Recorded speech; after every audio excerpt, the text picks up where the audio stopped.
Hello students, मैं संजय कुमार आप सभी का स्वागत करता हूं ज्ञानार्थ एकेडमी यूट्यूब चैनल पे। कल अपन ने स्टार्ट करा था नंबर सिस्टम और उसमें अपन ने पढ़ लिए थे कि नंबर्स के कौन कौन से टाइप होते हैं और थ्योरी वगैरह पढ़ी थी। और कल अपन ने उस पर 3-4 क्वेश्चन लिए थे, उसी को आज आगे बढ़ाते हुए उस पर और क्वेश्चन लेते हैं, ठीक है। कल वाले क्वेश्चन थोड़े नॉर्मल थे। आज वाले क्वेश्चन के लिए आपको कल जो आपने थ्योरी पढ़ी थी, और जिन्होंने नहीं देखा है तो आप कल वाला वीडियो एक बार देख लो, उसी पे बेस है सब कुछ, ठीक है। वो थ्योरी आपको सारी याद होनी चाहिए, उसी से आपके क्वेश्चंस होंगे, ठीक है। अब देखो, नेक्स्ट क्वेश्चन लेते हैं अपन। क्वेश्चन है आपके सामने कि यदि एन स्क्वायर एक पूर्ण घन है, मतलब एन कोई नंबर है, उसका स्क्वायर एक पूर्ण घन है, तो निम्नलिखित में से कौन सा कथन सत्य होगा। आपको 4 स्टेटमेंट दे रखे हैं, इनमें से आपको बताना है कि कौन सा आपका स्टेटमेंट राइट होगा, ठीक है। एन यहाँ पे कोई एक नंबर है, तो आपको नंबर पहले इमेजिन करना पड़ेगा कि नंबर है किस टाइप का, है ना। मैं एक्सप्लेन करता हूँ इसको। जैसे कोई भी नंबर लेते हैं अपन, तो उसमें पहले ये बता देता हूँ कि मैं पूर्ण घन होता है क्या आपके। जैसे यहाँ पे इन्होंने लिखा ना कि पूर्ण घन, ठीक है। जैसे 8 है, ठीक है। तो 8 कौन से नंबर का क्यूब है। अभी आपने क्यूब वगैरह नहीं पढ़े तो अपन नेक्स्ट टॉपिक में या नेक्स्ट क्लास में देखेंगे। तो ये 8 होता है आपके 2 का क्यूब, ठीक है। तो अपन 8 को क्या बोलेंगे, एक पूर्ण घन संख्या, ठीक है। जैसे 27 है, 27 किसका क्यूब है, 3 का क्यूब है। और ऐसे ही आपके एक होता है पूर्ण वर्ग संख्या, ये तो हो गया आपका घन। और ऐसे ही होता है आपका एक वर्ग, ठीक है, स्क्वायर। तो स्क्वायर में क्या होता है, जैसे मैंने लिखा 4, तो ये किसका स्क्वायर है, 2 का स्क्वायर। जैसे मैंने लिखा 16, ये किसका स्क्वायर है, 4 का स्क्वायर। तो मतलब इस नंबर का यदि मैं क्यूब रूट निकाल सकता हूं तो ये अपने आप में एक क्या है, पूर्ण घन। इस नंबर का भी अपने क्यूब रूट निकाल सकते हैं तो ये भी क्या है, पूर्ण घन, ठीक है। ऐसे ही स्क्वायर में होता है, यदि उसका अपन स्क्वायर रूट निकाल सकते हैं एग्जैक्ट, तो वो क्या है, वर्ग, ठीक है, पूर्ण वर्ग। अब इसमें आपका क्वेश्चन है कि यदि एन स्क्वायर, जो आपको एन स्क्वायर दे रखा है, वो पहले से आपका क्या है, पूर्ण घन है, ठीक है। तो इनमें से जो आपको स्टेटमेंट दे रखे हैं, इनमें से कौन सा राइट होगा। तो जैसे मैंने एक नंबर लिया 64, 64 किसका स्कोर होता है, 8 का स्कोर होता है, ठीक है। 64 क्यूब किसका होता है, 4 का क्यूब होता है, ठीक है। अब देखो, ये कोई नंबर है, इसको इस टाइप से लिख सकते हैं। एक और नंबर लेते हैं अपन, 729, ठीक है। 729 को मैं लिख सकता हूं 27 का स्क्वायर, ठीक है। ये किसका स्क्वायर है, 27 का। अब यदि किसी नंबर को आप पूर्ण घन में बनाना चाह रहे हो, तो जैसे ये है अपना n, ठीक है। इसका मैंने स्क्वायर किया, और पूर्ण घन होने के लिए उसकी पावर 3 होनी चाहिए, और पूर्ण स्क्वायर होने के लिए क्या होनी चाहिए, पावर 2 होनी चाहिए, और पूर्ण घन के लिए पावर 3 होनी चाहिए। तो इस टाइप की पावर भी होनी चाहिए। जैसे ये अपन ने 64 लिया, अब देखो ये मैंने इसको 8 स्क्वायर लिख सकता हूं, और इसमें क्यूब में क्या लिख सकता हूं, मैं 4 का क्यूब लिख सकता हूं। तो अब अपन स्टेटमेंट देखते हैं कि n ओड होगा, तो n ओड होगा। तो यहां से देखो ये कितना है, 27, 27 क्या एक विषम संख्या है, तो ये स्टेटमेंट भी राइट है। सेकंड क्या है, n is even, n even होगा, ये स्टेटमेंट भी राइट है, ठीक है। दोनों राइट है। अब देखते लास्ट तक सारे चेक करने अपने को, ठीक है। n cube is a perfect square, ये वाला तो अपने कहीं है नहीं, n क्यूब परफेक्ट स्क्वायर का ऐसा कुछ सीन नहीं है। लेकिन लास्ट वाला देखो, n is a perfect cube, perfect cube. अब देखो यहां से देखो 729 का यदि मैं ये 27 का स्कोर करने से 729 आ रहा है, और 8 का स्कोर करने पे भी कितना आ रहा है, 64 आ रहा है। तो यहां से देखो ये जो 8 है ना, ये किसका क्यूब है, 2 का क्यूब है। और सेम ऐसे ये जो 27 है ना, ये किसका क्यूब है, 3 का क्यूब है। तो यहां से आपके ऑप्शन डी राइट हो जाएगा, ठीक है। ऑप्शन डी राइट हो जाएगा। और यदि इसको आप डायरेक्ट करना चाहो तो इस टाइप से कर सकते हो, ठीक है। ये आपका सबसे शॉर्ट मेथड है, ठीक है। ये मैंने आपको एक्सप्लेन करने के लिए एग्जांपल लेके समझाया। नेक्स्ट क्वेश्चन देखते हैं। आजकल इस टाइप के क्वेश्चन आते हैं, जैसे यूपीएससी वगैरह में आते हैं ना, कि 2 स्टेटमेंट लिखे होते हैं, फिर उसमें से एक आपको देखना होता है कि कौन सा राइट है कौन सा रॉन्ग है, क्वेश्चन को थोड़ा लेंथी बनाने के लिए, ठीक है। निम्नलिखित कथनों पर विचार करो। जैसे आपको 2 स्टेटमेंट दे रखे हैं, इन पे आपको विचार करना है। फर्स्ट है कि 2 लगातार पूर्णांकों में से एक सम है। तो कल अपन ने पूर्णांक संख्याएं पढ़ी थी, तो इसको मैं लिख देता हूं कि किस टाइप की संख्या। जैसे मैंने लगातार पूर्णांक में अपन ने ले लिया 1 2 3 4, ये लगातार पूर्णांक है, ठीक है। इधर भी होता है 0 -1। सेकेंड वाला है कि विषम पूर्णांक का वर्ग 8n+1 के रूप का होता है। तो पहले इसको चेक करते हैं। देखो क्या लिखा है कि दो लगातार पूर्णांकों में से एक सम है।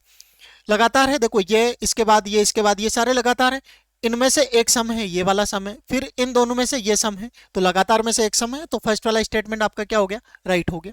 सेकंड स्टेटमेंट क्या लिखा हुआ कि विषम पूर्णांक का जो स्क्वायर होता है वो किस टाइप का होता है, 8n+1।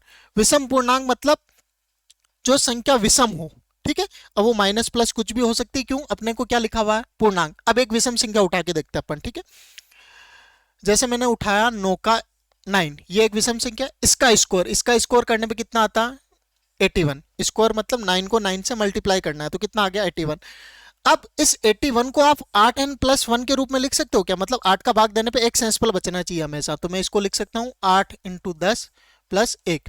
ऐसे आप किसी भी नंबर के लिए चेक कर सकते हो जो विषम हो। जैसे मैं चेक करता हूँ 7 विषम है, 7 का स्कोर होता है 49। अब 8n के रूप में लिखना है, तो 8 × 6 + 1, ये 8n+n के रूप का हो गया। तो ये वाला स्टेटमेंट भी आपका राइट है। यदि ये आपको याद नहीं हो तो आप वहां पे चेक भी कर सकते हो, कितना सिंपल है। तो आपका फर्स्ट वाला स्टेटमेंट भी राइट है, सेकंड वाला स्टेटमेंट भी राइट है, तो इनमें से आपका सी हो जाएगा, आपका सी, फर्स्ट और सेकंड दोनों, इस टाइप से। नेक्स्ट क्वेश्चन देखते हैं, क्वेश्चन नंबर 6। निम्नलिखित में से किस परिमेय संख्या में अशांत पुनरावर्ती दशमलव है। कल अपन ने दो चीजें पढ़ी थी, देखो एक शांत दशमलव पढ़ा था और एक अशांत दशमलव पढ़ा था, ठीक है। अशांत के दो टाइप पढ़े थे, एक आवर्ती और एक अनावर्ती, जिसमें मैं एक बार यहां लिख देता हूं आपके, एक शांत वाला पढ़ा था और दूसरा अपन ने अशांत पढ़ा था, ठीक है। अशांत के दो टाइप थे अपने पास में, एक आवर्ती और एक अनावर्ती, जिसमें आवर्ती ना हो, ठीक है। शांत मतलब जैसे 5 में मैंने 2 का भाग दिया तो कितना आ गया, 2.5, पॉइंट के बाद में डिवीजन खत्म हो गया, तो ये आपका हो गया शांत। आवर्ती वाले में जैसे 1 में 3 का भाग देते हैं तो कितना आता है, 0.333, ये रिपीट होता है इनफाइनाइट तक, ठीक है। तो ये अशांत आवर्ती हो गया। और अनावर्ती वाले में जैसे मैंने कोई नंबर लिख दिया 3.141719, इस टाइप से कुछ भी आया जा रहा है अनंत तक, तो ये हो गया अशांत अनावर्ती। तो इसमें अपन ने ये चीज देखी थी कि ये वाला जो पोर्शन है ये इतना सा, ये किस में है, परिमेय संख्या में, और ये जो है ये वाला आपका क्या है, अपरिमेय संख्या। तो यहाँ पे जो लिखा आपके ये फ्रैक्शन है, तो ये भी परिमेय संख्या, ये भी परिमेय संख्या, ये परिमेय संख्या, ये सारी आपको परिमेय संख्या दे। अब इसमें से आपको ये चेक करना है कि इसमें से आपके अशांत पुनरावर्ती मतलब ये वाला कौन सा है। पुनरावर्ती और आवर्ती एक ही चीज है ना, बार बार आना। तो आपने देखा होगा कि जैसे कभी क्या होता है, जैसे मैंने ये नंबर लिया 5/10, ठीक है, ये एक फ्रैक्शन है 5/10। तो आपने देखा होगा कि नीचे से 0 हटा के अपन क्या लगाते हैं, ऊपर पॉइंट लगाते हैं। तो यहां से यदि मैं इसको लिखूंगा तो क्या लिखूंगा, 0.5, है ना, ऐसे। जैसे 675/100, तो अपन इसको क्या लिख सकते हैं, 6.75। तो ये आपने एक चीज देख रहे होंगे कि नीचे क्या आ रहा है, 2 × 5 का गुणा, 10 या 100 या 1000 इस टाइप का आ रहा है। ये किस वजह से आ रहा है, 10 किस वजह से बनता है, 2 और 5 के गुणा से ही बनता है। 2 और 5 के गुणा से बन रहा है, इसका मतलब क्या हुआ, देखो पॉइंट के बाद में डेसिमल खत्म, और ये शांत वाला आ गया। मतलब यदि आपके डिनोमिनेटर या हर के अंदर 2 या 5 का गुणा आ गया, यदि हर के अंदर 2 × 5 के गुणा में आ गया, तो ये तो क्या हो जाएगा, शांत दशमलव प्रचार। क्यों, क्योंकि 2 और 5 से बन गया 10, और 10 को अपन नीचे से 0 हटा के ऊपर डायरेक्ट पॉइंट लगा सकते हैं। यदि उस टाइप का नहीं है तो क्या बन जाएगा, यदि हर का जो फैक्टर है 2 × 5 के रूप का नहीं है, तो वो क्या हो जाएगा, अशांत और आवर्ती। मैंने ओनली अशांत क्यों नहीं लिखा, क्योंकि फ्रैक्शन है, पहले से हर है, और हर है तो वो आपके एक परिमेय संख्या ही होगी, तो परिमेय संख्या है तो उसमें अशांत आवर्ती वाला होगा, ठीक है। अब अपन चेक करते हैं, यहाँ पे 1600 है तो इसको अपन क्या लिख सकते हैं, 1600 के गुणनखंड। देखो इसको मैं लिख सकता हूं, ये लिखा मैंने 1600, तो 16 को अपन 4 × 4 लिख सकते हैं, और इनको 100 को अपन 10 × 10 लिख सकते हैं। अब इसको 2 के फैक्टर में चेंज कर सकते हैं, तो ये अपने आप में डेसिमल पॉइंट के बाद में डेसिमल लगने वाला है इसमें, तो नीचे से डिवाइड करेंगे तो इसको देखो, इसको क्या लिख सकते हैं अपन, 2 की पावर 3। ये भी देखो 2 की पावर 3 है ना, तो मैं इसको यहाँ पे लिख के बताता हूँ, देखो 23/2 की पावर 3। अब देखो इसमें 5 नहीं है तो अपन इसको मल्टीप्लाई करके 5 से कर सकते हैं। तो ये देखो नीचे क्या बन गया, 10 की पावर 3 बन गया, और 10 की पावर 3 बनने से क्या होगा, नीचे से 3 जीरो हटा के ऊपर अपन पॉइंट लगा देंगे। इसमें एक कंडीशन है, 2 × 5 या तो ओनली 2 आ जाए और ओनली 5 आ जाए तो भी काम हो सकता है, क्योंकि ऊपर नीचे अपन मल्टीप्लाई कर सकते हैं, सेम चीज से गुणा भाग जो करते हैं वो चीज कर सकते हैं। ठीक है, तो ये वाला भी आपका क्या है, शांत है। इसमें देखो 50 को अपन 5 × 10 लिख सकते हैं, तो 2 × 5 के गुणा में आ गया ये भी, तो ये भी आपका अशांत नहीं है। अब देखो यहाँ पे 17 वाले में 17/2 × 3, अब 2 तो है लेकिन यहाँ पे एक्स्ट्रा क्या आ गया, 3, तो ये वाला क्या होगा आपका, अशांत आवर्ती वाला होगा, तो ऑप्शन डी राइट होगा। अब आपको एक ही चीज ध्यान रखनी है, अशांत आवर्ती कब होगी, यदि उसके हर के टुकड़े को अपन 2 × 5 के गुणा के रूप में नहीं लिख सकते, 2 × 5 के गुणा में नहीं लिख सकते, तो वो क्या होगा, आपका अशांत आवर्ती होगा। और यदि 2 × 5 के गुणा में लिख सकते हैं तो वो तो शांत हो जाएगा। ठीक है, अब नेक्स्ट क्वेश्चन देखते हैं, ये चीज आपको ध्यान रखनी। नेक्स्ट वाला देखो क्या है, P और Q दो पूर्णांक दे रखे हैं आपको जो कि अभाज्य है, सापेक्षता के संदर्भ में निम्नलिखित कथनों पर विचार करें। P और Q दोनों अभाज्य संख्याएं हो सकती हैं, हाँ तो हो सकती है। सापेक्ष अभाज्य का मतलब क्या है कि उनका HCF क्या आना चाहिए, 1 आना चाहिए, तो ये दोनों अभाज्य संख्या हो सकती है। जैसे मैंने लिख दिया 3 और 5, तो ये दोनों हो सकता है। P और Q दोनों भाज्य संख्या हो सकती है, भाज्य संख्या भी हो सकती है। देखो मैंने एक नंबर लिख दिया, जैसे मैंने लिखा यहाँ पे 28 और 15, तो ये दोनों भाज्य संख्या हो गई, और इनका HCF क्या आएगा, 1 आएगा। इनमें कुछ कॉमन नहीं है शायद, क्योंकि इसका फैक्टर होता है 7 × 4 और इसका हो गया 3 × 5, तो इसमें भी कुछ P और Q में से एक अभाज्य और दूसरी भाज्य हो सकती है। हाँ, एक अभाज्य और दूसरी भाज्य भी हो सकती है, जैसे कैसे 4 और 3, ये इस टाइप से। तो ये तीनों स्टेटमेंट इसके कथनों पर विचार करने हैं, तो 1 2 3 तीनों ही सही है इसके। ठीक है, ये अपन ने डेफिनेशन पढ़ी थी पिछले, अभी क्लास जो हुई थी उसमें अपन ने ये सारी डेफिनेशन वहां पे पढ़ी थी। अब देखो नेक्स्ट क्वेश्चन देखते हैं, क्वेश्चन नंबर 8। 2 से अधिक दो अभाज्य संख्याओं का अंतर 2 से विभाज्य होता है, मतलब 2 से बड़ी जो भी अभाज्य संख्या है उनका जो अंतर है वो किससे डिवाइड होगा, 2 से डिवाइड होगा।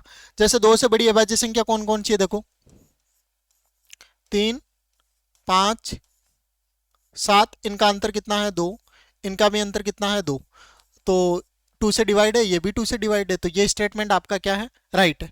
और आपको इसमें देखना है कि कौन सा कथन सही नहीं है ना, इसमें क्या लिखा हुआ, सही नहीं है, जो गलत है उसको आपको चेक करना है। सेकंड है आपका, दो भिन्न पूर्णांक m और n mn है, दो अलग अलग पूर्णांक है, ठीक है, और एक अभाज्य संख्या p के लिए p m × n को विभाजित करता है, मतलब m × n है, इसको कौन विभाजित कर रहा है, p, और p यहां पे आपको क्या है, अभाज्य संख्या है, ये p आपकी क्या है, अभाज्य संख्या है। ठीक है, तो तब p या तो m को विभाजित करेगा या n को, तो p या तो m को डिवाइड करेगा या n को, ये स्टेटमेंट भी आपका राइट है। लास्ट वाला देखो d, 3 अभाज्य संख्याओं का केवल एक ही ऐसा समुच्चय जिसमें दो निकटवर्ती अभाज्य संख्याओं का 2 का अंतर है। ये अपन ने कल एक स्टार लगा के पढ़ा था कि 3 अभाज्य संख्याओं का केवल एक ही समुच्चय है, कौन सा है वो, 3 5 और 7 का। ये एक ही सेट ऐसा है जिसमें अभाज्य संख्याओं में कितने कितने का अंतर है, 2 2 का अंतर है। ठीक है, इसके अलावा कोई भी ऐसा कोई सेट नहीं है अभाज्य संख्याओं का जिसमें 2 का अंतर हो।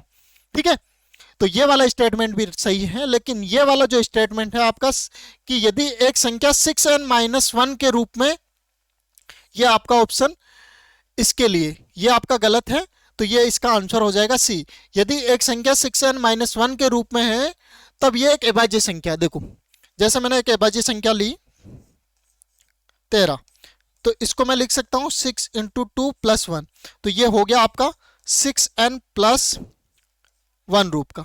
ठीक है, वहां पे कल अपने था 6n + -1 दोनों था, तो जैसे मैंने एक और अभाज्य संख्या लेते हैं 20, 3, तो इसको लिख सकते हैं अपन 6 इंटू 4 माइनस 1, तो ये हो गया आपका 6n-1 रूप का।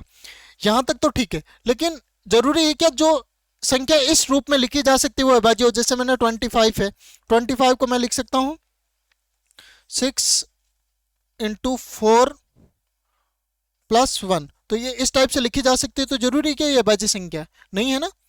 अब और देखते हैं कुछ 37, इसको भी क्या लिख सकते हैं +1, तो ये 6n+1 के रूप में लिखी जा रही है ना, तो ये वाला स्टेटमेंट आपका क्या हो जाएगा, रॉन्ग लिखा हुआ है। ठीक है, n 3 अंकों की सबसे छोटी अभाज्य संख्या है। n क्या 3 अंकों की सबसे छोटी अभाज्य संख्या है। जब n को 13 से विभाजित किया जाता है तो सेंसफल क्या होगा। n आपका क्या है, 3 अंकों की सबसे छोटी अभाज्य संख्या है। तो 3 अंकों की सबसे छोटी अभाज्य संख्या क्या थी, अपन ने पढ़ा था उस दिन, ये देखो अभाज्य संख्याएं मैंने बताई थी आपको। तो 3 अंकों की सबसे छोटी अभाज्य संख्या इसमें है, इसमें भी नहीं है, चलो छोड़ो। 3 अंकों की सबसे छोटी अभाज्य संख्या जब इसको 13 से विभाजित किया जाता है तो सेंसफल क्या होगा। तो 3 अंकों की सबसे छोटी संख्या क्या होती है, 101। ठीक है, अब इसको आपको 13 से डिवाइड करना है तो रिमाइंडर क्या बचेगा, 13 7 जा कितना होता है 91, तो 7 टाइम तो कंप्लीटली डिवाइड हो गया, कितनी बार कटा 7 बार, और कितना भाग गया 91, तो 91 को 101 में से मैं माइनस करता हूं तो कितना बचेगा 10, है ना, तो ये आपका हो गया 10। ठीक है, अब यदि ये आ जाए कि 3 अंकों की सबसे बड़ी संख्या को यदि n से 13 से विभाजित किया जाता है तो सेंसफल क्या होगा। तो 3 अंकों की सबसे बड़ी संख्या देखो, 3 अंकों की सबसे बड़ी संख्या होती है 999, तो ये तो अभाज्य संख्या है नहीं। 998 ये भी अभाज्य संख्या नहीं है। फिर बचा 997, ये एक अभाज्य संख्या है, इसको डिवाइड करोगे तो जो सेंसफल बचेगा वो आंसर हो जाएगा आपका। ठीक है, नेक्स्ट क्वेश्चन देखते हैं। क्वेश्चन नंबर 10 है आपका, यदि m 0 और 50 के बीच की अभाज्य संख्या है। m क्या है, m है आपका 0 व m है आपकी 0 व 50 के बीच की संख्या है ना। m है अपने 0 व 50 के बीच की अभाज्य संख्या, और सेकंड आपके लिखा हुआ है जो n है वो है आपके 50 व 100 के बीच की अभाज्य संख्या। तो कल मैंने आपको एक चीज बताई थी, देखो कल अपन ने कहाँ पढ़ा था ये सब, ये रहा। ठीक है, कि 1 से लेकर 50 तक कितनी अभाज्य संख्याएं होती है 15, और 50 से लेकर 100 तक कितनी होती है 10। अब यहां से क्वेश्चन उठ के आया है ना, तो ये सारे भी आगे के आपको याद रखने हैं। 1 से लेकर 100 तक कितनी होती है, 1 से लेकर 200 तक कितनी होती है। तो 1 से लेकर 50 तक आपके 15 है, और 1 से 50 से लेकर 100 तक आपके हैं 10। तो ये वैल्यू आपके वहां पे यूज करनी है आपको। ठीक है, तो ये कितनी थी आपकी, ये आपकी थी 15, और ये कितनी थी आपके 10। ठीक है, ये आपको याद रहना चाहिए। ये अभी ओनली 0 से 50 तक पूछा, ऐसे 1 से लेके 1000 तक भी पूछ ले। ठीक है, तो अब m माइनस n के बराबर में क्या है, देखो m आपकी वैल्यू कितनी है, m की वैल्यू आपने 15 है, तो m माइनस n की जो वैल्यू होगी वो हो जाएगी 15 माइनस 10, कितना आ जाएगा आपका 5 आंसर हो जाएगा। ठीक है, तो ऑप्शन बी इसका राइट आंसर हो जाएगा। ठीक है, तो ये आपके उस टाइप से हो जाएगा इजीली क्वेश्चन। नेक्स्ट देखते हैं अपन। नेक्स्ट क्वेश्चन है 51 से लेके 97 तक कितने संयुक्त संख्याएं हैं। ठीक है, देखो कल अपन ने दो चीजें पढ़ी थी, एक भाज्य संख्या और अभाज्य संख्या। जो संयुक्त संख्या होती है वो भी क्या होती है, भाज्य संख्या होती है। ठीक है, तो अभी आपने एक चीज देखी थी कि 51 से 50 से लेके 100 तक, पहले ये देखते हैं, एक सेकंड। देखो क्या है कि 53 से 97 तक कितनी संयुक्त संख्या है। तो पहले अपन ये देखते हैं कि 53 से लेकर 97 तक है संख्याएं कितनी है टोटल। तो 53 से 97 तक कुल संख्याएं कितनी हो जाएगी बताओ। तो कुल संख्याएं हो जाएगी आपकी 97 में से मैंने 53 को माइनस कर दिया और फिर उसमें एक ऐड कर दिया, तो ये हो गया आपका कितना हो जाएगा 45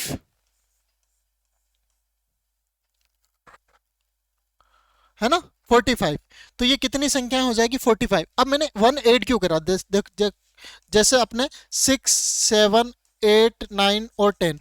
अब मैं बोलूं कि 6 से लेकर 10 तक कितनी संख्याएं हैं, तो आप ऐसा करोगे ना कि 10 में से 6 को माइनस करा तो कितना बचा 4। जो 4 आ रहा वो तो क्या इनके इनके बीच का गैप है ना, ये इनके बीच का गैप है। तो जैसे ही अपन ने 97 में से 53 को माइनस करा तो इनके जो बीच का गैप है वो कितना था 44 था, फिर उसमें अपन ने 1 ऐड करा तो जो टोटल संख्या है वो कितनी होगी 45 संख्याएं होगी। ठीक है, अब देखो, अब अपने पास में है 45 संख्याएं। अब इन 45 संख्याओं में से जो संख्या अभाज्य है, देखो इनमें कौन कौन सी संख्याएं हो सकती है, एक तो भाज्य संख्या है और दूसरी अभाज्य संख्या। भाज्य संख्या को ही संयुक्त संख्या कहते हैं, तो या तो अभाज्य संख्या है या संयुक्त संख्या है। और अभी अपन ने एक चीज देखी थी कि 50 से लेके 100 तक कितनी अभाज्य संख्याएं थी अपने पास में, तो ये थी अपने पास में 10 अभाज्य संख्या। ठीक है, अब यहाँ पे आपके 53 से हैं, तो ये मैं 51 52 और एक्स्ट्रा में क्या आ रहा है 98 99 और 100। ठीक है, तो जो अभाज्य संख्याएं हैं 50 से लेकर 100 तक वो कितनी है 10। तो यदि 51 ये भी अभाज्य संख्या नहीं, 52 भी अभाज्य संख्या नहीं है, 98 भी अभाज्य संख्या नहीं है, 99 भी नहीं है और 100 भी नहीं है, तो कुल मिला के अपने कहने का मतलब ये है कि जो 53 से 97 है उनके बीच में ही है ये जो 10 भाज्य संख्या है। ठीक है, जो अभाज्य संख्या है ना 10, ये किसके बीच में है, ये 10 अभाज्य संख्या 53 से लेकर 97 के बीच में ही है। और 53 से लेकर 97 तक कुल संख्याएं कितनी है 45। इसमें से यदि मैं 45 में से ये 10 माइनस कर देता हूं अभाज्य संख्या, तो अपना आंसर कितना हो जाएगा, ये कितनी हो जाएगी आपकी संयुक्त संख्याएं हो जाएगी, कितनी हो जाएगी 35। तो ये ऑप्शन आपका ए राइट हो जाएगा। ठीक है, कुल संख्याएं आपकी थी 45, उस 45 में से यदि मैं 10 अभाज्य संख्या को हटा दूंगा तो जो बाकी बचेगी संख्या है वो आपकी क्या हो जाएगी संयुक्त संख्या। अब ये जो 10 आपको संयुक्त संख्या दे रखी थी ये तो 50 से 100 के बीच की थी ना, लेकिन 50 से 100 के बीच की थी, अपना स्टार्टिंग कहां से थी 53 से लेकर 97 तक। लेकिन ये जो 51 52 98 99 100 ये वैसे भी अभाज्य संख्या नहीं है, तो इससे कुछ फर्क नहीं पड़ेगा। ठीक है, चलो नेक्स्ट क्वेश्चन देखते हैं। 110 तक की सभी विषम अभाज्य संख्याओं को एक साथ गुणा किया जाता है, तो इस गुणनफल का इकाई अंक क्या होगा। 110 तक मतलब 1 से लेके 110 तक जितनी भी अभाज्य संख्याएं हैं उनको गुणा करना है आपको। ठीक है, तो इनकी विषम अभाज्य संख्याओं को गुणा करने पे इनके गुणनफल का इकाई का अंक क्या होगा। ठीक है, तो देखो मैं संख्याएं लिखता हूं, विषम अभाज्य संख्या। ठीक है, तो विषम दो तो सम है अभाज्य संख्या, तो 3 होगा, फिर 5 होगा, फिर 7 होगा, इस टाइप से। कहां तक लिखना है आपको 110 तक। ठीक है, इस टाइप से। ठीक है, अब एक चीज देखो कि जब किसी को अपन 5 से गुणा करते हैं, जैसे 5 को 1 से गुणा करते हैं 5 आता है, 5 को 2 से गुणा करते हैं 10 आता है ना, 5 की टेबल में 5 फिर 10 फिर 15, 3 से गुणा किया फिर 20, इस टाइप से। तो 5 में जो यूनिट डिजिट आ रहा है किसी से भी गुणा करने पे क्या आ रहा है, या तो 0 आ रहा है या 5 आ रहा है। 0 कब आ रहा है, 5 को किसी संख्या से गुणा करा तो वो सम संख्या होगी, तो क्या आ जाएगा 0। और 5 को यदि मैं विषम संख्या से गुणा करूंगा तो क्या आएगा, हमेशा 5 आएगा। इकाई के अंक की बात कर रहा हूं मैं। ठीक है, ये क्या है आपका इकाई का अंक, ये आपको याद रखना है। क्या है कि यदि अपन 5 को किसी विषम संख्या से गुणा करेंगे तो 5 आएगा, और किसी सम संख्या से गुणा कर दिया तो क्या आ जाएगा इकाई का अंक 0 आ जाएगा। क्योंकि 5 को 2 से गुणा करने पे 10 बनता है और 10 में क्या इकाई का अंक 0। 5 को 20 से गुणा करने पे क्या बनेगा 100 बनेगा और इकाई का अंक क्या आ जाएगा 0। तो यहाँ पे जो सारी है विषम संख्या है ना, और यहाँ पे अपने पास में क्या है 5। अब इस 5 को किसी से भी गुणा करोगे तो इकाई का अंक क्या आ जाएगा 5, और ऑप्शन आपका सी राइट हो जाएगा। ठीक है, अब यदि इसमें विषम किस जगह ओनली अभाज्य संख्या लिख देते तो अपना क्वेश्चन क्या हो जाता है, चेंज हो जाता है। क्या बनता अपना 2 बनता, फिर 3 5 7, इस टाइप से ये। लेकिन आज इस बार क्या करेंगे अपन, 5 को 2 से मल्टीप्लाई करने पे 10 बन गया। अब 10 को 3 से मल्टीप्लाई करो 30, फिर 7 से मल्टीप्लाई करो 210, तो फिर किसी से भी मल्टीप्लाई करो, फिर इकाई का अंक क्या होता है आपका 0 होता। तो आपको ये ध्यान रखना, लैंग्वेज पे ध्यान है। देखो ये विषम लिखा हुआ था इसलिए चेंज हो गया, यदि यहाँ पे सम लिखा हुआ था तो क्या आ जाता अपने 0 से स्टार्टिंग हो जाती। ठीक है, अब चलते हैं नेक्स्ट क्वेश्चन पे। x का मान जिसके लिए x, x+1, x+3 सभी अभाज्य संख्या है। x की आपको एक ऐसी वैल्यू बतानी है जिसके लिए तीनों जो नंबर दे रखे हैं वो आपकी अभाज्य संख्या है। ठीक है, अब इस क्वेश्चन को आप ऑप्शन से भी कर सकते हो। जैसे यहाँ पे आपको 0 2 1 दे रखा, 0 रखने पे 0 रखा आपने यहाँ पे, देखो x, x+1, x+3, 0 रखने पे ये 0 1 और 3, तो ये तो होगा नहीं क्योंकि 1 अपने क्या है, ना भाज्य है और ना अभाज्य। 2 रखा मैंने तो ये बन गया 2, ये बन गया 3, ये बन गया 5, और ये तीनों क्या है, अभाज्य संख्या है। तो ये आपका ऑप्शन राइट हो जाएगा 2। x का मान 2 रखा, ये हो गया 3 और ये बन गया 5, और तीनों क्या है, अभाज्य संख्या है। तो ये आपका ऑप्शन बी राइट हो जाएगा और आंसर क्या होगा, 2 होगा। ठीक है, और आपको ये भी ध्यान रखना है कि यदि तीन अभाज्य संख्याओं का जोड़ क्या आ रहा है, सम संख्या आ रहा, तो उसमें 100% एक कौन सी संख्या होगी, सम संख्या होगी, और एकमात्र सम अभाज्य संख्या कौन सी है अपने पास में, 2। ठीक है, अब नेक्स्ट क्वेश्चन देखते हैं। नेक्स्ट क्वेश्चन देखो, यदि n स्क्वायर माइनस 33, ये बहुत अच्छा क्वेश्चन है, देखो क्या है, यदि n square minus 33, n square minus 31, n square minus 29 अभाज्य संख्या है, तो n के संभावित मानों की संख्या क्या होगी। n एक पूर्णांक दे रखा आपको। ठीक है, अब ये तीनों ही अभाज्य संख्या, देखो एक है n स्क्वायर माइनस 33, दूसरा है आपका n स्क्वायर माइनस 31, और तीसरा है आपका n स्क्वायर माइनस 29। तो n के संभावित मानों का संख्या बतानी। अब एक चीज देखो कि ये सबसे छोटी संख्या है, फिर ये बड़ी है और ये बड़ी है, तो इनमें गैप कितने का है, इसमें 2 का गैप है और इसमें भी 2 का गैप है, और अभाज्य संख्याओं में 2 के गैप का पेयर कौन सा है, ओनली एकमात्र पेयर है, कौन है, 3 4 5। तो इसका मतलब ये वाली जो संख्या है वो कौन है, 3 है, और ये वाली संख्या कौन है, 4 है, और ये वाली संख्या कौन है, ये 5 है। ऐसा क्यों है, क्योंकि एकमात्र ऐसा पेयर है जिसमें 2 2 का गैप है, और वो अभाज्य संख्या है कौन सा है, 3 4 5 का, है ना। चलो, यदि मैं इसको n स्क्वायर माइनस 33 को कितना लिखूं, अब 3, क्यों, क्योंकि ये संख्या कौन है, 3, ये वाली संख्या कौन है, 4, ये वाली संख्या कौन है, 5। तो ये n स्क्वायर इक्वल्स टू क्या बन जाएगा आपका, 33 और 3 36, तो n की वैल्यू आ जाएगी √36, तो ये बन जाएगा आपका +-6। तो कितनी वैल्यू आ रही है आपके n की, 2 वैल्यू आ रही है। कितनी वैल्यू आ जाएगी आपके पास में, n की 2 वैल्यू आ जाएगी। ठीक है, और ऐसा नहीं कि आपको n का मान नहीं बताना है, n के कितने संभावित मान होंगे। ठीक है, n का मान तो जैसे आपने यहाँ पे 6 रखा, तो ये तो भी बन जाएगा 3 4 5, तो n का एक मान नहीं बताना है। और देखो आपको ऑप्शन में घुमाने के लिए आपको 6 भी दे रखा है। ठीक है, तो ऐसा नहीं करना है, क्वेश्चन को अच्छे से पढ़ के फिर उसका आंसर देना है। अब देखो नेक्स्ट क्वेश्चन, तीन अभाज्य संख्याओं का योगफल 100 है। तीन अभाज्य संख्याएं दे रखी है, उनका जोड़ आपको 100 दे रखा है। यदि इसमें से एक किसी दूसरी संख्या से 56 अधिक है, तो इन संख्याओं में से एक संख्या कौन सी है। देखो ये एक संख्या है, फिर ये दूसरी संख्या है, और ये तीसरी संख्या है। इन तीनों का जोड़ कितना है, 100। और मैंने एक चीज आपको बताई थी कि यदि तीन अभाज्य संख्याओं का जोड़ सम संख्या आती है, तो उसमें से एक संख्या कौन सी होगी, 100% 2 होगी। ठीक है, तो ये वाली संख्या तो कितनी होगी अपनी, 2 होगी। अब इन दूसरी वाले में से एक संख्या किसी दूसरी संख्या से 36 अधिक है। अब एक संख्या किसी से 36 अधिक है, तो इसको अपन x मान लेते हैं, और ये कितनी हो जाएगी आपकी, x + 36। ठीक है, अब देखो 2 और 36 हो गया 38, और x और x कितना हो गया, 2x बराबर 100 माइनस 38। 38 माइनस करते तो कितना बचेगा, देखो यहाँ पे आपका बचा 2, 10 में से 8 को माइनस करा 2, और 9 में से 3 को माइनस करा, कितना हो गया, 62। तो x का मान आ जाएगा आपका 62 को यदि मैं 2 से डिवाइड करता हूं तो कितना आ जाएगा, 31। तो ये वाली जो संख्या होगी वो आपकी हो जाएगी 31, और इसमें 31 ऐड करेंगे तो ये हो जाएगा आपका 767। तो ये आपकी तीनों संख्याएं हो गई, एक है 2, और दूसरी 31, और तीसरी 67। ठीक है, तो ऑप्शन में कहीं है नहीं है, तो ये हो जाएगा आपका नन ऑफ दी वो।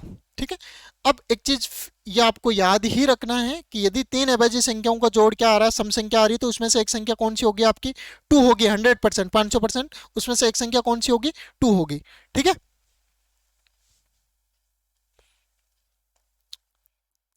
देखो एक्स वाई तथा जेड अभाज्य संख्याएं हैं। एक्स वाई तथा जेड तीन अभाज्य संख्याएं दे रखी हैं, और एक्स वाई जेड का आपको जोड़ कितना दे रखा है, 38 दे रखा। एक्स वाई जेड आपके तीन अभाज्य संख्याएं हैं। ठीक है, देखो x plus y plus z, इनका जोड़ कितना दे रखा है आपको, 38। तो एक्स का अधिकतम मान क्या है, मतलब सबसे बड़ी वाली संख्या कौन सी हो जाएगी। ठीक है, और अभी अपन ने एक चीज देखी थी कि यदि तीन संख्याओं का जोड़, अभाज्य संख्याओं का जोड़ सम आ रहा, तो इसमें से ये वाली एक संख्या तो क्या हो जाएगी, 2 हो जाएगी। अब 2 इसमें से माइनस कर देता हूं, तो इन दोनों का जोड़ कितना आएगा, एक्स और वाई का कितना बचा, 36। ठीक है, अब एक्स बड़ा होना चाहिए, तो अपन पेयर बनाते हैं। यदि मैं y को लेता हूं सबसे छोटी अभाज्य संख्या, देखो 2 तो अपन ने ले चुके हैं, तो 2 को अपन लेंगे नहीं। अब यदि मैं 3 लेता हूं, तो ये इधर वाला बनेगा 33, लेकिन ये तो क्या है, अभाज्य संख्या ही नहीं, 36 होना चाहिए। सेकंड, यदि मैं इसको लेता हूं 5 और इसको लेता हूं 31, तो ये देखो ये अपने y की वैल्यू हो जाएगी, और ये 31 आपके x की वैल्यू हो जाएगी। और दोनों क्या है, अभाज्य संख्या है, 31 भी अभाज्य संख्या, 5 भी अभाज्य संख्या, और इनका जोड़ भी कितना आ रहा है, 36 आ रहा है। तो आपके तीनों संख्याएं हो जाएगी, x हो जाएगा आपका 31, y हो जाएगा आपका 5, और ये वाली हो जाएगी आपकी 2। तो x का मान कितना हो जाएगा, हाईएस्ट वैल्यू जो होगी वो हो जाएगी आपकी 31। ये आपको खुद के माइंड से सोचना होगा, उस टाइम थोड़ी आप प्रैक्टिस करोगे तो अपने आप आने लग जाएगी ये सारी चीजें। ठीक है, अब देखो next next question. A B एक दो अंकीय अभाज्य संख्या है। ठीक है, जहां ए और बी बराबर नहीं है। ए बी आपको दो अंकों की अभाज्य संख्या दे रखी है, जिसमें ए और बी आपस में बराबर नहीं है। यदि ए बी को विपरीत किया जाता है तो प्राप्त संख्या बी ए बी एक अभाज्य संख्या है। तो ऐसी अभाज्य संख्याओं का योग ज्ञात करें। जैसे दो अंकों की अभाज्य संख्या आपने है स्टार्टिंग में 11, लेकिन 11 ए, ये ए है और ये बी है, मतलब ए बी संख्या को आप वापस क्या लिखना है, बी है। तो ये आपकी ए बी भी अभाज्य संख्या होनी चाहिए और बी ए भी अभाज्य संख्या होनी चाहिए। तो ये 11 वाला तो हो गया अपना कैंसिल, क्योंकि 11 को वापस, दोनों संख्या सेम नहीं है ना, ए और बी। फिर नेक्स्ट देखते हैं 13। 13 में क्या होगा, देखो 13 को मैं क्या लिख सकता हूँ, 31, ये भी अभाज्य संख्या और ये भी अभाज्य संख्या। फिर 17 को लिख सकते हैं अपन, 17 भी अभाज्य संख्या है ना, तो 17 और 71 ये भी हो गया। ठीक है, दोनों पेयर बन रहे हैं। 17 के बाद में 19, 91 नहीं है अभाज्य संख्या। फिर आपके 23, तो 32 नहीं है। फिर नेक्स्ट होगी आपके, सोचना पड़ेगा इसके लिए है ना अपने को, और इसका कोई शॉर्ट ट्रिक नहीं है इसके लिए, अपने इस क्वेश्चन के लिए कोई भी शॉर्ट ट्रिक नहीं है, इसमें आपको लिख के ही ऐड करना पड़ेगा। ठीक है, इसके बाद में देखो कौन कौन सी संख्या हो जाएगी, 18 नहीं है, 19 को नहीं लिख सकते, 20 को भी नहीं लिख सकते, 21 अभाज्य है नहीं, 23 को यदि मैं लिखता हूँ तो ये क्या बन जाएगा, 32, ये भी नहीं होगा, 24 नहीं है, 25 भी नहीं है, 27 भी नहीं है, 29 को लिख के देखो, 29 लिखा तो ये क्या बन जाएगा, 92, ये भी नहीं होगा। ठीक है, क्योंकि ये आपकी अभाज्य नहीं है, दोनों पेयर अभाज्य संख्या होनी चाहिए। ठीक है, 29 के बाद में 30 नहीं है, 31 ये लिख चुके हैं, क्योंकि इसका उल्टा इधर क्या बनेगा, 13 बनेगा, तो 31 को वापस रिपीट नहीं कर सकते। और 32 नहीं है, 33 भी नहीं है, 34 भी नहीं है, 35 भी नहीं है, 36 भी नहीं है, 37 को लिख के देखते हैं, तो ये क्या बन रहा है, 73। तो ये हो जाएगा आपका 37 और 73। ठीक है, और इसके बाद में देखते हैं अपन 37 के बाद में 38, 39, 40, 41, 42, 43, 43, 34 नहीं बनेगा, 45, 46, 47, 48, 49 नहीं, 51 नहीं, 52, 57, 75 बनेगा नहीं है। फिर उसके बाद में 61, 62, 63, 36 बन जाएगा, 67, 76 बन जाएगा। 67 के बाद में 83, 38 बन जाएगा, 67, हाँ 70 के बाद में 71, 72, 73, 74, 75, 76, 77, 78, 79 को 97, तो ये क्या बन जाएगा आपका 79 और 97, ठीक है। और इसके बाद में 80, 81, 82 और तो शायद कुछ मुझे नहीं लगता कोई होगी। तो अब इनको क्या करना है, आपको सबको ऐड करना है, ठीक है। तो इनको ऐड करके देखते हैं क्या बनता है, और अपने को ओनली यूनिट डिजिट चेक कर सकते हैं ना। तो देखो कितना हो जाएगा, ये हो जाएगा 4, 5, 5 और 7 12, फिर बचा 2, 2 और 3 5, 5 और 7 12, फिर बचा 2, 2 और 7 9, 9 और 9 18, तो ये बन जाएगा आपका 418। इन सब का जोड़ कितना होगा, 418। अब इनको जोड़ के भी देख सकते हो, जैसे इनको अलग जोड़ लेता हूं मैं, 7 3 10, 17, 17 और 9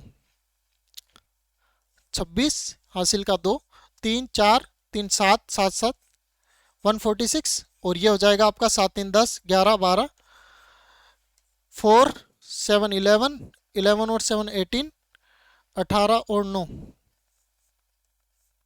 27, 146 और 272, तो ये हो गया 7 4 11, हासिल का 1, 418, ठीक है। तो मैंने इसका पूरा क्यों नहीं जोड़ा, यूनिट डिजिट ही क्यों जोड़ा है, क्योंकि देखो यूनिट डिजिट अलग अलग है ना, यहाँ पे 4 है, यहाँ पे 6 है, यहाँ पे 8 है, तो आप यूनिट डिजिट जोड़ के ही चेक कर सकते हो। इस क्वेश्चन का कोई भी शॉर्ट ट्रिक नहीं है, ठीक, आपको लिखनी ही पड़ेगी ये संख्याएं 17, ये जो लिखी है ना मैंने, ये आपको लिखनी ही पड़ेगी, ठीक है। इसके अलावा इसका कोई शॉर्ट ट्रिक नहीं है, इसको लिख के ही सोल्व करना पड़ेगा, ठीक है। अब नेक्स्ट क्वेश्चन देखते हैं। 3 नंबर जो एक दूसरे के सहभाज्य हैं, ऐसे हैं जैसे कि पहले दो का गुणा 286 है, मतलब फर्स्ट नंबर और सेकंड नंबर इन दोनों का गुणा कितना है, 286 है। सेकंड और थर्ड का गुणा कितना है, सेकंड और थर्ड का गुणा है आपके 770। तो तीन संख्याओं का योग, तीनों संख्याओं का योग कितना होगा।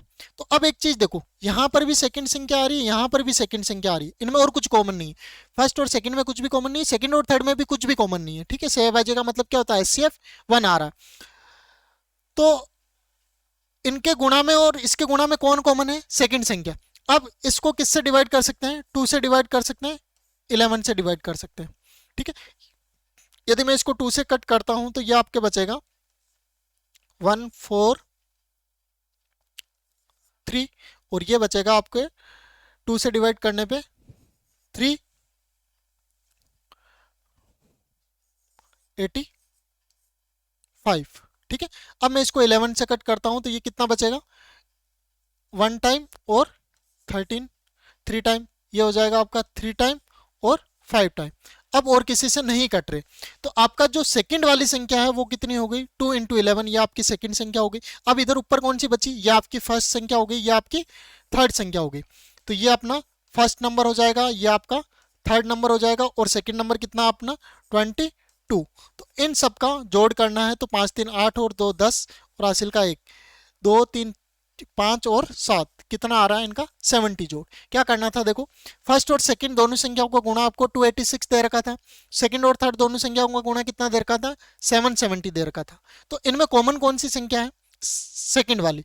और इन दोनों के गुणा में कुछ भी कॉमन नहीं है, कुछ भी कॉमन नहीं है, मतलब जैसे 3 और 4 का गुणा है ना, इनमें कुछ कॉमन है क्या, 3 और 4 में कुछ भी गुणा नहीं है, कॉमन नहीं है ना, वैसे ही फर्स्ट और सेकंड में कुछ भी कॉमन नहीं है, सेकेंड और थर्ड इन दोनों के गुणा में भी कुछ भी कॉमन नहीं है, लेकिन ऊपर वाले में भी सेकंड वाली संख्या थी, नीचे वाले में भी सेकंड वाली संख्या थी। तो इसका मतलब क्या है, ये जो दोनों नंबर है ये सेकंड वाली संख्या से डिवाइड होगा।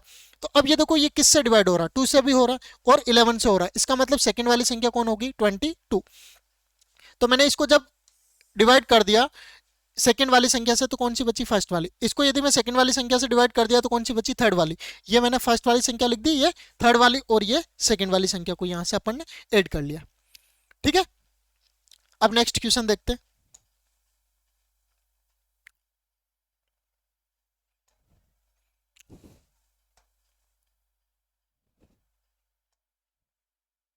हाँ, यदि संख्या 10 की पावर n-1 के अंकों का योग, यदि संख्या 10 की पावर n-1 के अंकों का योग, जहां n एक प्राकृतिक संख्या है, 3798, देखो पहले ये समझते हैं कि है क्या, कॉन्सेप्ट क्या है इसका।